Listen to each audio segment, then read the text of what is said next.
Thanks so much, Mark.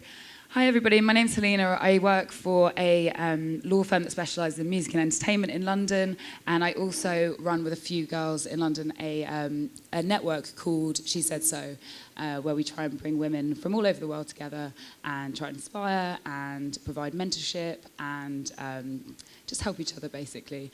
And shesaid.so is running this panel, and it's actually shortly going to be launching in Belfast, so I just wanted to give you a little bit of a heads up about that. If anybody would like to join, if you go to www.shesaid.so, you can sign up and you're part of the network immediately. It's that simple, and hopefully you'll get some inspiration and make some contacts through that. Anyway, enough about me and about shesaid.so, more about these guys. I'd like to introduce you to some amazing panelists that I've got here. Shanti Celeste is my artist on the panel. Many of you probably know her. She's a producer and DJ. She's known for her melodic club bangers. And she's generally awesome. Next to her, and she's also just come straight from Berlin, so, you know, respect. That's the other side of the life of the DJs and producers. Hats off. Marcus can keep his hat on, though. This is Marcus Barnes. He's a journalist and also a music manager. He writes for Mixmag, RA, Thump, lots of other places, Festival 300, and he also manages a few acts, which he can talk to you about later. We've got Dresden here from Big Box Media. Dresden is head of press at a media agency that specialises in sort of underground music, youth subcultures, and does a lot of event stuff. And at the end here, we've got Grace, who's head joint of press at Listen Up, which is one of the leading PR agencies for electronic music, and they look after people like the big guys, are people like David Guetta and Steve Aoki, but also lots of the oh shit, and also loads of the cool smaller people too. You know what I'm saying. So I really want to find out about how you guys all got into music and what set you off on this road. So let's start with you, Dresden. What brought you to the music world? I always loved music, and then I studied events at uni because I thought that would be like a really good way to get into it. Whilst I was at uni, started putting on club nights, sort of like cut my teeth doing that, promoting. And then when I left uni, I started working for a little label that belonged to one of my friends. And then they had like a little press arm as well. So after about 6 months, I decided that I really liked doing press, and that's where I ended up at Big Box. So it's often one of those things when you work for small companies that you end up doing something that you didn't start. You just basically end up like doing everything, and then you're like, oh yeah, I like that bit, I'll do that. Cool. And so you've been in press and PR ever since, right? Yeah. Great. Yeah. And Grace? Yeah, I mean, I was working a really horrible corporate PR job, which just, it was called Red Consultancy in London. So I did that for 2 years and then quit, and then started interning at Family PR. So they did Rinse, they did David Lynch, some really cool stuff, and then now I've been at Listen Up for 2 years. Wow, it's only been 2 years? Yeah, 2 years. Oh my God, she's smashing it. And what about you, Marcus? I got into writing about music through, I've been a journalist for like 13 years now, and I did a lot of I got into it through like men's magazines, and then I worked at The Sun and the Daily Mail, who hated it. And actually I went to Ibiza in 2010, a little bit later on in my life actually. I was like 29, and I was like massive drum and bass head in my teens, and then I got into dubstep and I got into garage and all that kind of stuff, and I loved house and stuff, but I didn't really appreciate it that much. And when I went to Ibiza, I mean, obviously, like, you go to Ibiza, fell in love with it. Came back to the UK, and I was working at the Daily Mail, and I was, writing about celebrity bullshit, and, having to say that Eva Longoria was fat, and, doing all this, it was horrible. It was, really, really horrible. And in the end, I was like, what the hell am I doing? I love music so much, I just started writing about it. So I basically quit working at the Daily Mail and tried to kind of use my experience and my credentials as an established journalist to get into writing about music. And 5 or 6 years later, I'm doing pretty good at it. So yeah. You certainly are. Shanti, I actually read in an article that you hate this question because you get asked it so much. So forgive me, but let's just start with it. How did you get into music? Raves, basically. It's often party promoting. Yeah, just going to raves, basically, in the Lake District, in quarries, dangerous quarries. Yeah, basically, and all my guy mates were like, they had turntables and they played music, so I was like, can I have a go? And they were like, yeah, and then I just liked it. And did you find those guys, they sort of supported you and taught you and brought you into that? Yeah, but I had to get in there. Yeah. I had to be like, let me have a go. Really? Yeah. And not because they were like, oh, you can't have a go because you're a girl. No, just because because, I don't know, like if you're doing something that you like doing, you're just doing it, aren't you? You're not really thinking, you're not going like, hey, come on, if you're enjoying playing. Come on, do you want to have a go? Like, you're just, playing with the decks. Yeah. Okay. So we've got a split between people who kind of went straight into music and people who kind of had a bit of a tipping point. For those of you who changed careers, did you find it difficult to get into the music industry? I found it pretty easy. I mean, I think if you're really passionate about it, it's quite easy, and it's a receptive industry for anyone who wants to go out and get it. I mean, once I kind of decided that, it was like I had to work unpaid for 2 years, but, once that happened, it's like you kind of get to where you want to go. What about you, Marcus? Yeah, I'd had to. The funny thing was, and I wasn't arrogant at the time, but I thought, oh yeah, the Sun and the Daily Mail on my CV, I can probably go anyway. Like outside of the commercial realm, if I go and approach like an underground music PR, they'll be like, yeah, cool. Oh, you work for the Sun and Daily Mail? Yeah, cool. Interview anyone you want. And it wasn't like that at all. It was like people like, yeah, who are you? Have you interviewed any other DJs? No. Yeah. Well, go and do that first, and then come back to us when you've done it. And fortunately, Ed Carney, who is Seth Troxler's manager, was doing Seth's PR at the time, and I found Ed's email on like Seth's old Facebook fan page, and I just sent him an email going, "Hey, Seth's my favourite DJ. Can I please?" And he was like, "Yeah, send some questions over." So I like diligently did like 20 or 30 questions, and thought like he's never going to have the time. Like even back then, Seth was like really well known. It was like 2010. And about 2 or 3 weeks later, Ed sent me an email going, "Hey, Seth's taken a lot of time with this, so make sure that it definitely gets published." And he'd written like loads of like full-on answers to like every single question, and I was like, "Oh my god, wow!" And that was like my first interview with like a big DJ. And I think once I had that allowed me to then go up to people and go, "I've interviewed Seth. Can I interview so and so?" Then I ended up luckily acquiring a blog on the Independent website's blog section, and having the Independent as an umbrella was just like, I interviewed everyone that I wanted, like hands down. Like it was just it was a piece of piss basically once I had that. It's interesting you say that though, because a lot of artists that I work with have real trouble getting their visas into the US, and they need a certain amount of press, like high level press, including print press and broadsheet press, in order to get the access they need. You're nodding, because you're probably tasked with this. Marcus was our go-to independent blog. It's like, great link at the independent blog. We just call it Marcus every time. Please, Marcus. Right. What about you, Very with the good grime artists, trying to get them into the US? Yeah, they're a bit harder to work with. Saved our campaigns. They don't even answer their phones. I know, I work with a few too. But it's true that there is something tribal about the music industry for those who are not yet in it, and you actually do, being just good at what you do is not enough. You have to show that you know what you're doing in that specific genre, and you have to know the people, you have to understand, you have to research, you have to really, really knock on doors until people let you in. And that was the exact same experience I had when I went from being a city and corporate lawyer to trying to be a music lawyer. And, I've got an Oxford law degree, and I was at a Magic Circle firm, and I was knocking on doors, and people wouldn't give me a job for free. I could not get a free job as a legal intern at a record label. It took me about 3 months.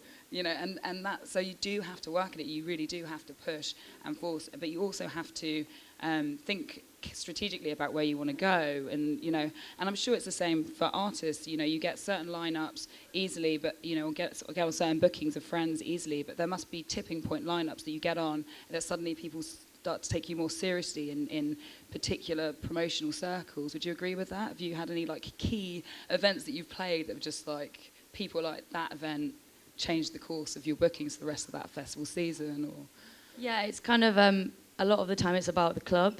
Obviously, like the lineup is very, very important, but it's like play Panorama Bar, and it's like, oh, just play at Panorama Bar, or do you know what I mean? It's like you play like certain clubs that are like really kind of well known and like respected or whatever, and then that kind of gives you.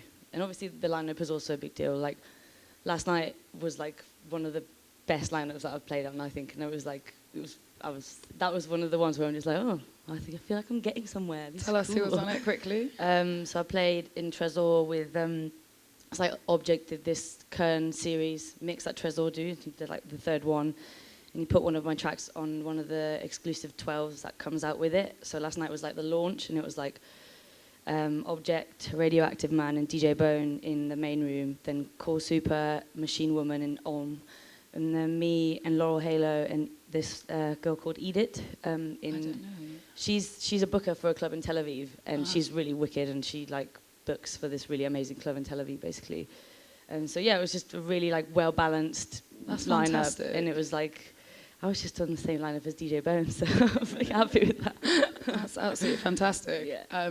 I would also love to hear from some of the rest of you about other career tipping points where you really, either points where you feel like, oh God, is this ever going to happen? Or points where you're like, wow, like actually I've just achieved a personal goal, or maybe my parents actually acknowledge that this could actually be something that could be a career for me, or, you know, what, do you have any of those? I mean, I reckon for me it's like doing press for like a first event and then watching that like pan out and being there, and you're like standing backstage and you're like, yeah, this is fucking good. Yeah, this is pretty sick. And like being part of something like that when you're doing an event and seeing everyone come together and like the crew behind it, like just like AVA is amazing. Like you can't beat it. So I reckon that was mine. And are those big moments, are they enough to see you through those days, which are inevitable, where you're working 14, 15 hours, or you're flying straight to a conference from another show, or you're not getting enough sleep or eating well? Because there is a bit of that, especially in the electronic side of things, where you are working, if you're working at an event, all of you work events at times, you're not finishing until 6, 7 in the morning, whatever. You know, how is it enough to Yeah, make it I last think for so. you I guys? think you kind of once you get through the other side, you forget about all the shit like beforehand. Like pregnancy. Yeah. Apparently. Yeah, I mean, it's long hours and it's hard graft. Like, I was in Ibiza this week for IMS, and I literally got bollocked for not going to Circo Loco because I just couldn't hack it. It's like when you're on your way to a festival and you're like, oh, I really just want to stay at home this weekend. When You're the like, what boys would become I a do? chore. I can't do it anymore. How do you cope with that, though? How do you, do you just have a mental word with yourselves? You just kind of take a step. I take a step back and I'm like, like a lot of other people would be killing to do what you're doing right now. So like, sort yourself out, have a drink. As Mark alluded to, there's some imbalance in the music industry, especially on the electronic scene, as to the number of women to men in the industry. And that's changing. And I had a really lovely conversation with a guy from Lee. Is Lee in the audience from Ableton? Or he might be downstairs showing people how to use equipment. Anyway, you should go and have a chat with him. But Ableton, as he told me, have adopted a very progressive policy with their company where they want to have equal 50-50 developer engineers. And so they've been actively and progressively recruiting women. And it's not just a smart move in terms of having a balanced workforce, but it's also a smart move in the fact that so many women are being encouraged to get into production and DJs. They always might have been, but now perhaps they're an untapped source of income, I suppose, for a business, but they're also hungry to be involved and not ignored and sidelined. And I thought it was a really nice thing to hear, and I'd love to hear if any of you guys have come across other companies or businesses or campaigns or artists that are pushing things forwards, not just for women but for the industry as as a human industry. If you have any examples, I'd love to have you share them. I mean, I work with a lot of strong women generally. I mean, Gata, which is sacrilege to probably everyone here, is one of my main clients, and his team is just strong females. His manager, Caroline Provero's, she's a pit bull. She's one of the biggest managers in the game, and her agent as well, Maria May. So, he's surrounded by a really strong female base. And I work with artists like Nastia and Nicole Mudabar. So, there's a lot of strong female people out there. Yeah, I was going to say Maria May at CAA. I was on a panel with her just 2 days ago, and she was like, basically, I think I need to change my outlook because I only seem to employ women. But I was like, that's good because it's I think in a way there kind of needs to be policies like that because it promotes diversity in a way, in a strange kind of paradoxical way. Maybe companies should be made to employ more women, and not just women, but people from lower class backgrounds and people from different ethnic minorities as well, because in the music business there is still, and just generally in most businesses, when you go higher up, there is a lack of diversity.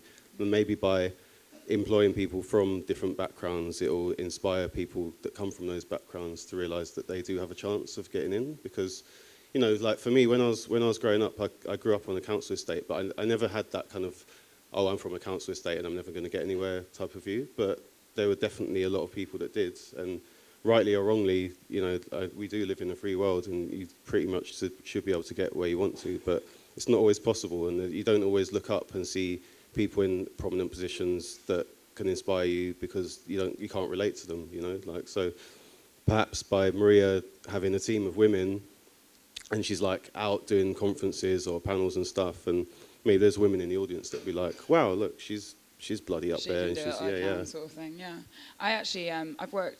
This is the third role that I've had in music now, and the past two roles. One was at Boiler Room, who most of you guys will know, and the one before that was a company called AI Media, which runs lots of different YouTube channels, including Majestic Casual, Sound You Need, and UKF.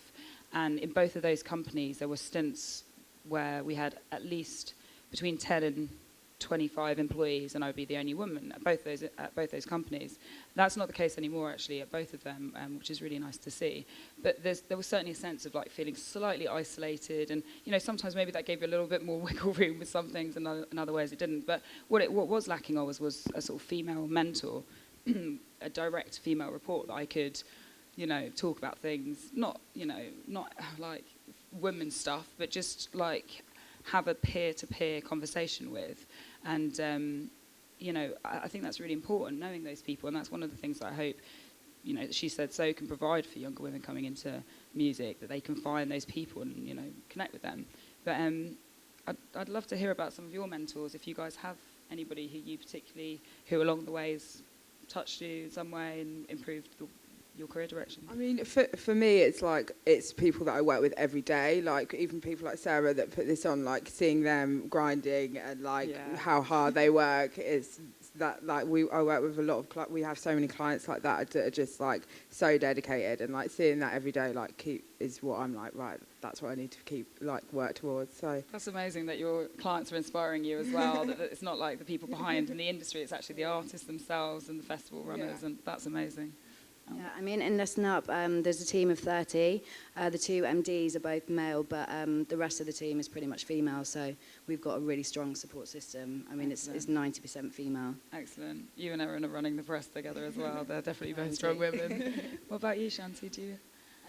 Yeah, they're all boys, though. That's fine. Do you know what? That's absolutely fine. I mean, they're all just like people that I've worked in record shops with, like guys who are just like in their 30s who just like know so much about music, and they just basically they make me want to know more because they know so much that I'm just like, oh, I need to find tunes that they don't have, which just I think probably makes me a better DJ, just because I'm surrounded by these guys who just like, and I'm really competitive, so I just want to know loads of tunes that they don't know. So I work really hard to like find that, and we just spend like hours kind of just like, oh, well, have you got this one? And it's like, so that's kind of like, and my friends also, like, I can count like about 10 female DJs who are just my close friends, basically. And it's, you know, being around them is also really nice because, it's just, you share music in a different way, I think. I don't know, it's lovely, like, friends really, they're what inspire me, and my mentors. Yeah, good. I mean, we were chatting earlier, actually, Dresden and I, about the fact that in certain markets in music, it's much more female populated, and actually marketing and PR is one. Yeah. And I know that there's been some bad press about people referring to women as PR girls, and that's like, you know, lose that title. Yeah, definitely. But we do have to acknowledge that there are more women in marketing than there are men. And actually the marketeers are running the industry at the moment. Like they are, if you look at any of the jobs websites, you know, the posts that we put up on the network day in, day out, everyone's looking for marketeers and PR people because they need to cut through. There's so much music out there. There's so many platforms. It's the barriers to entry in music in terms of actually making it are lower than ever. So people just making a shit ton of music, and how do you cut it? How do you cut it out, you know, the wheat from the chaff? And you need good PR people and marketing people. I mean, hopefully if talent rises to the top, but notwithstanding that, might rise quicker if you've got the person to carve out the path for it. Yeah, definitely. Why do you think women are attracted to that particular area? I mean, I think generally women are much more organised, a bit more personable. You know, just saying. I mean, like the imbalance is that, like, I think a lot there's a lot more journalists that are male, there's a lot more artists that are male, and DJs that are male, and women seem to naturally fall into the role that's sort of marketing and PR side of things, because I think they're just more on it with that side of things. Okay. So, yeah. We're desperately looking for boys to hire, so if anyone has any CVs, like, leave them at the side. Need boys. Love that. Would you agree with that, Marcus, that there's most journalists in the music world are male? Yeah, I was actually, I was reading something the other day, or I heard something the other day that said that most music journalists are men. And I guess, like, yeah, if I sort of take a step back and think about it, that most music journalists are guys, and I don't know if that's a good thing or a bad thing. I guess, like, it's probably a bad thing because there needs to be more balance. One of my favourite female journalists is a writer from DJ Mag called Charlotte, who's their online editor, and she's out all the time. She's doing panels, and she's like so young. Yeah, and she's just like, she's just so on it, and I think she comes from Australia, so she like came from Australia to the UK, and she's smashing it, and like she does all of these big interviews and just like cracks on, you know, and like she's inspirational, I hope, to young women that want to get into writing about music, because, you know, as I said just now, my point is always going to be there should be more diversity, not only for the sake of inspiring people that are coming up, but also just in terms of opinion. Like, there's probably a lot of music journalists that are like old white dudes that have been incumbent for years that just like are jaded, basically, and you need to have young, fresh people from all different backgrounds that can offer different opinions and present new cultures and new scenes, you know. Like, I found out about the Egyptian electronic scene through like a guy who I met when I went to Reeperbahn Festival, and the music's mental. It's like so mental. It's like a lot of it starts off with like gunshots, and then like some guy rapping in Arabic, and it's like brutal and like. It's a bit like reggaeton but Arabic, isn't it? It's quite weird. It's mad, but like, you know, he comes from an Arabic background and he grew up in London, but you know he had a keen interest in that side of things because that's what his culture is, and he presented that to me, and I was like, what the fuck? I've never heard this shit before, you know, and like. If he wasn't around and everyone was all from the same background, that music, well, obviously he hasn't made it into the public realm yet, but it wouldn't be. I wouldn't know about it. You wouldn't know about it. No, I wouldn't be able to speak about it in front of all of you lot. So, you know, it's important that there are people from all different backgrounds in my industry and in the music industry in general, so that things like that happen.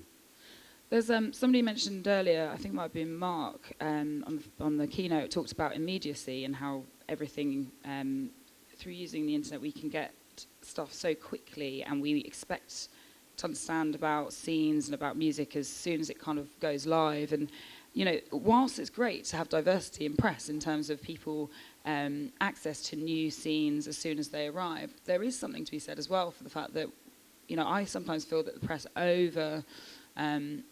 over-publicise new scenes before they really are scenes, and thereby kind of weigh in. And so, like, I don't know if diversity is just about access. I think it's kind of about, like, you know, giving things like monetary funding to those scenes to develop, and recognising that stuff takes a longer time than just to, like, you know, like, I'm kind of anti, like, that sort of premiere culture where it's just like you just post something and therefore it exists, and it's like you kind of still need to build. Like, how do you guys feel about that? Yeah, I mean, I think like online press, like everything is so instant. So if stuff is just like track premieres and like something that's instantly online, if there's no substance and that is the top layer, then you're not really building anything. And like you need to, for something to last long term, it needs to be like properly built on. The story needs to be there. The artists need to have stuff to say, or the scene. Like yeah, it's too disposable otherwise. I also find, talking to the PR and journalists on the panel, that a lot of press about artists is, I mean, it's always so release driven. You don't actually find out that much about the individuals, and that's why it's so nice to come to these panels and hear like you boys talk and actually like get a sense of your personality, because it's often hard in the press releases to understand that, because it's quite like release and like and launch focused. And you know, how can we stretch that out and actually get to know our artists as individuals and people, I suppose. I mean, I don't know, it's kind of so dependent on the campaign, and, you know, some artists just don't like doing press at all. I know, like, Matt and Andy don't like an interview. Oh, don't you? So it depends who you're working with. But, I mean, premieres in general are so dead online. It's like we're constantly looking for new, exciting ways of premiering music. Like, I think it was Scream who did the thing where you have to, like, call a mobile number, and then you hear the bit of the tune.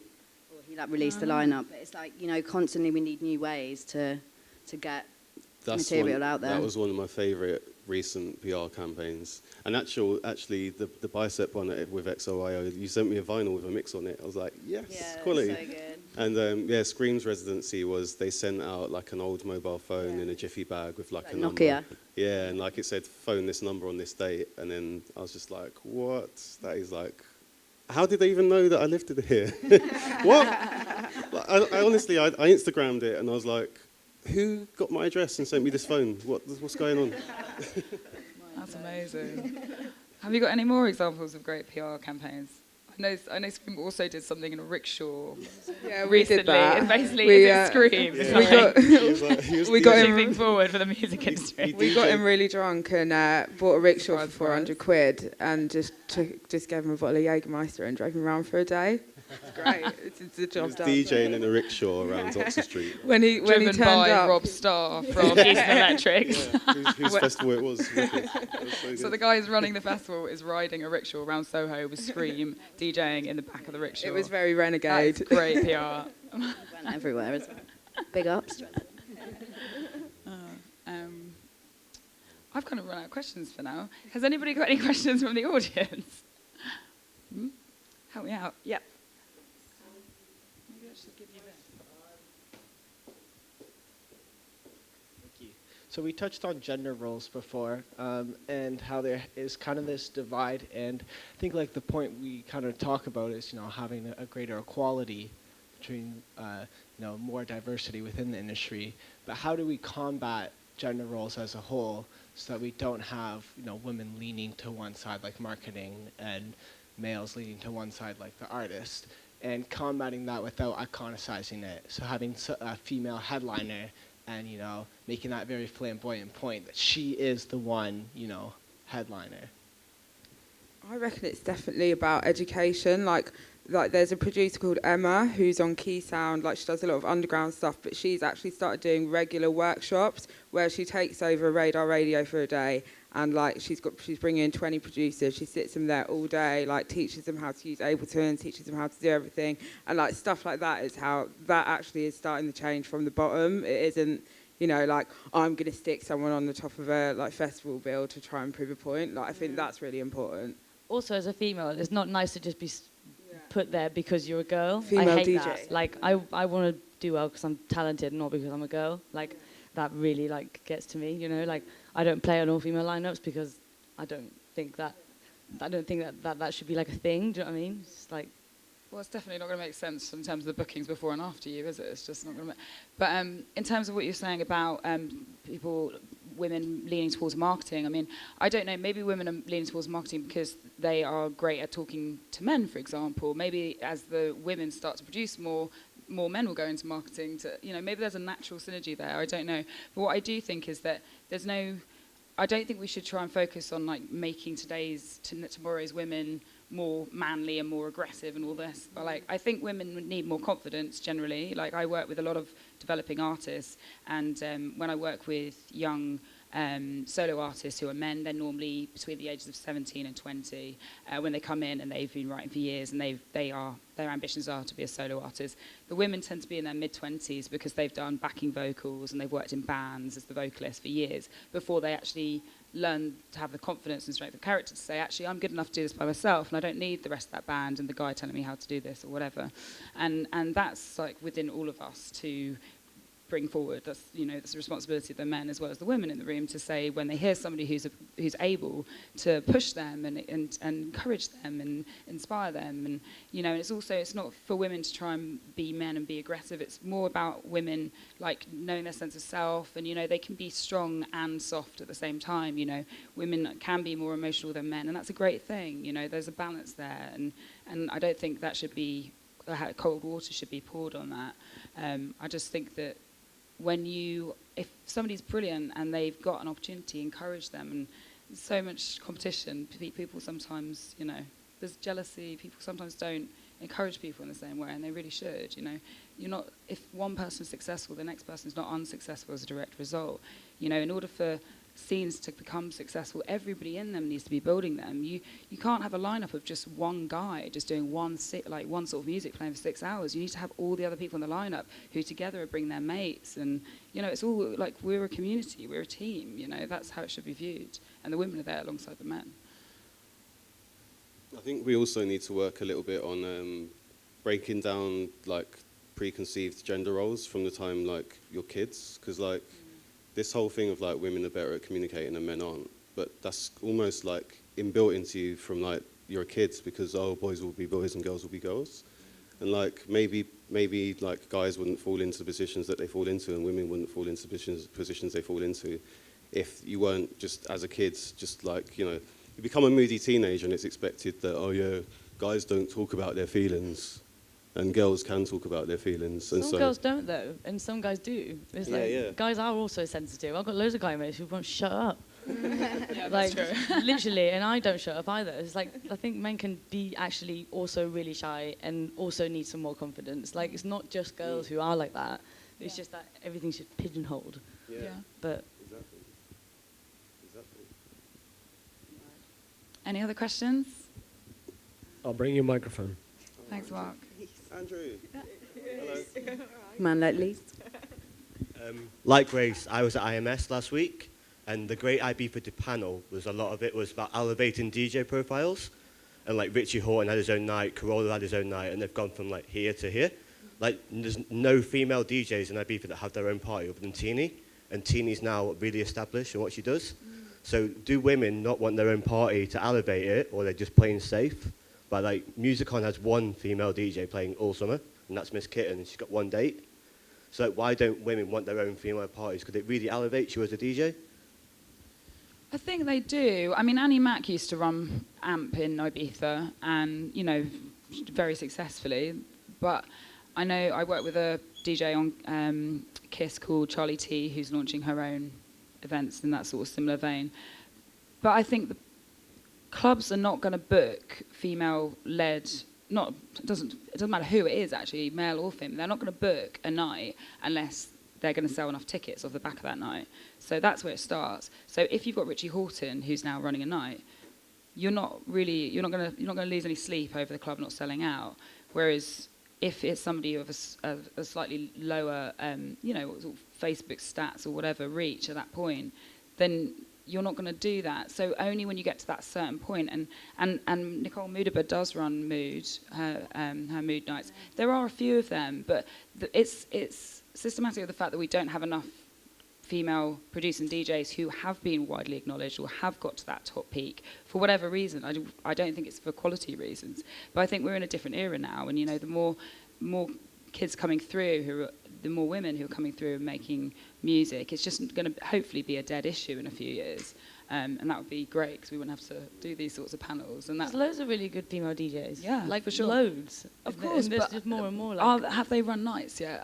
A few of them. No, but I think it's going to happen. Of your career, isn't it? I think it's going to happen. I mean, like for it to just be like completely equal, like so quickly, I think is a lot. It's just not going to happen that way, and it is slowly but surely getting better and better. Like just over the past 3 years, there's so many more like well-known female DJs that are just doing like really well, just like in the space of like 2 years. Would you care to shout out a few names? Yeah, there's like Helena Hauff, Black Madonna. Yeah, like there's loads of people. Like I haven't had any sleep, so no, sorry, it's not to put you on the spot. Shanti Celeste. But there is loads. There's like that techno collective called Sirens. Have you heard of those? Yeah. And they did that poster with just like full of female names that are like all of them doing quite well. Then that's a lot of names. Yeah. So I think it's changing. I do think it's obviously not equal at all, but I'm positive that it's going in the right direction in terms of artists anyway. Yeah, I agree. And I think, like I said, it's the youth coming through that will change tomorrow's world. And there was an interesting video a little while ago made called Inspiring the Future. And it was basically a classroom full of kids, teacher video the session saying, right, everybody, please draw a fire person, please draw a doctor, please draw a fighter jet pilot. And obviously all the kids drew men, and wrote their names next to it. And then they said, right, everybody show your pictures, lovely. Right, now we're going to meet them. And in came the fighter jet pilot, took off her helmet. It's a woman, and all the kids like, and then they did the same with the doctor, stethoscope around the neck, surgeon, woman, etc. And the point of the video was that you make your decisions about gender at that age, at your sort of 4, 5, 6. And that's the time that you need to kind of get in and that's the time that you need to show that it's possible. And I think in tomorrow's world it will be. Like, I do think that in schools they should, like, I know it sounds weird, but like I think that if I was at school in, like, I don't know, year 10 or something, and I had a guy who was just like, if I had like DJ lessons or if that was available to me, then you would instantly know that that's actually a career choice that you could actually consider, rather than it just becoming this sort of male hobby that then girls are kind of like intimidated by, because that's why I think girls are intimidated by it, because that's what it is. That's when it first starts, it usually is. It's just a hobby that like guys have. Whereas if it was actually something that was taught in schools, or like something that like was made available to you as like an actual career choice, like it would be very, very different. And still now people are just like, what, you're a DJ? Like literally I sit next to people on the plane and they're just like, so what do you do? I'm a DJ. And they're like, oh, is that a real job? Like literally, is that a real job? And I'm just like, It's just not. It's still not really acknowledged as like a real job, career. I think. Well, in this room, it probably is. No, obviously, in this room is. But I think actually, to a lot of the world, it isn't yet, because I think it's a relatively new thing. Do you know what I mean? I quite agree. I think career teaching in schools leaves a lot to be desired, or at least it did when I was at school. That's the point, isn't it? It's like it's opening up the possibilities to people, whatever gender, class, or ethnicity they are. It's just going, this is possible. You can do this, like rather than just going, yeah, you go and do your hair care, and the guy will do this, and and that's kind of how it is when you're at school, isn't it? It's kind of divided in that way, to a degree. Not for everybody, but to a degree, it's kind of like that system of education like guides you in that kind of path to a degree. So basically, we need to be giving this talk to 5 or 6-year-olds. Unless anybody's got any other questions, I think. Yes? It's going to have to be quick, Barry. Quick. Sorry, I don't want to overrun us.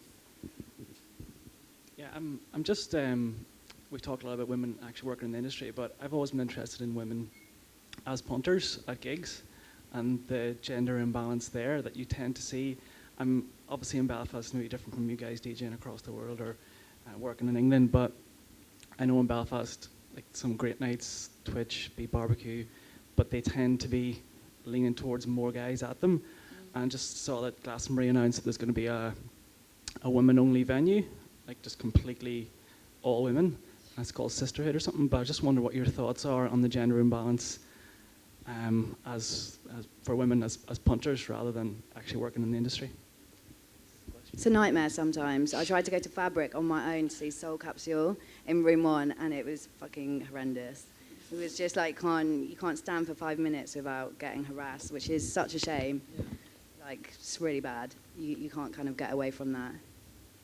There's a lot of work being done in London at the moment about safe spaces and re-educating bouncers and staff who are being very responsible about not if somebody's being sort of grabbed or touched inappropriately or whatever, they're actually removed from the club. It's not like they're just sort of taken away.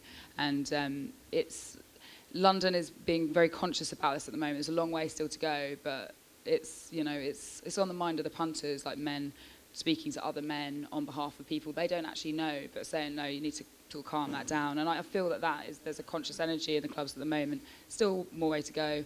Once it gets there, I guess more women will probably come because they feel safer there.